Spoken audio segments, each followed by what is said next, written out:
valideynlərin uşaqlarını dini yaşamağa məcbur etmə haqqları varmı? Bilirsiniz, hər bir insan müsəlman kimi doğulur.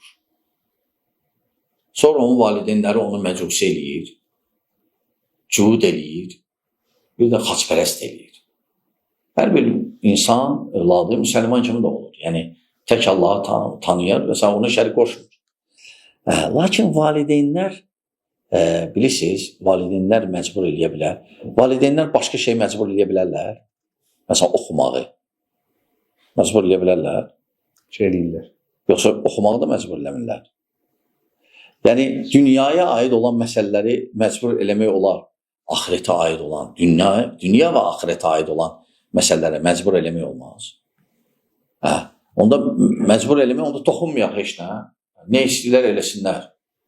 Avropada bəzi ölkələrdə hətta neçə yaşacan, sən deyə bilməzsən ki, bu oğlandır yoxsa qız. Neçə bir yaşa çatandan sonra özü seçəcək, bu qızdır və ya oğlan. Avropa aşıqlarını deyirəm bunu. Məcbur, bilirsiniz, tələb eləyə bilər. Necə ki, tələb eləyir oxumağı, necə tələb eləyir bunu eləmə, necə tələb eləyir bunu elə, necə tələb eləyir bura getmə, bura get. Valideyn məsuliyyət daşıyıraq öylədir səndə. Əgər biz toxunmasaq. İndi nə baş verəcək? Məsələn, indi nə deyim? Məsələn, valideynlər dini cəhətdən savadsızdırlar. Sən məsələn uşağı toxunma. Uşaq onsuz da telefon əlindədir. Telefonda da hər şey var. İşi dinləyəcən dəvət edir telefonda. Əl-qaidə. Hələ mən başqalarından danışmıram. Valideynlər də xəbəri yoxdur. Valideyn heç baxmır, uşaq nəyə baxır, hansı qrupdadır. Sənin uşağı onsa dəvət edirlər, sən eləməsən də. Ona görə valideynlər dini maarifçiliyi artırsınlar ki, belə olanda desinlər, bu düzdür, bu fikir səhvdir, başa salsın uşağın.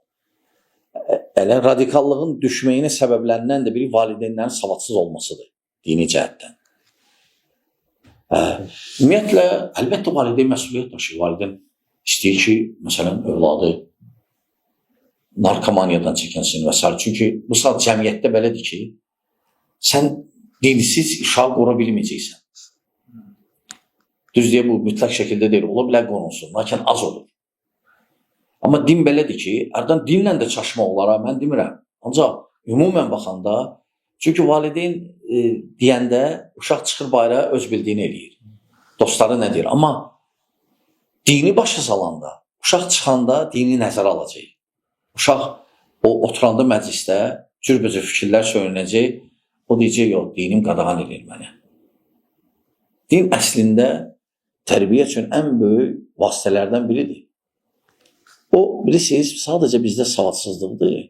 Radikallıqla İslam dini səhv salıblar. Ona görə istəyirlər ki, radikallıqdan uzaqlaşdırsınlar, tam kəsirlər. Sən tam kəsə bilməyəcəksən. Tam kəsə bilməyəcəksən və bu işte yaxşı əlamət deyil, bəli.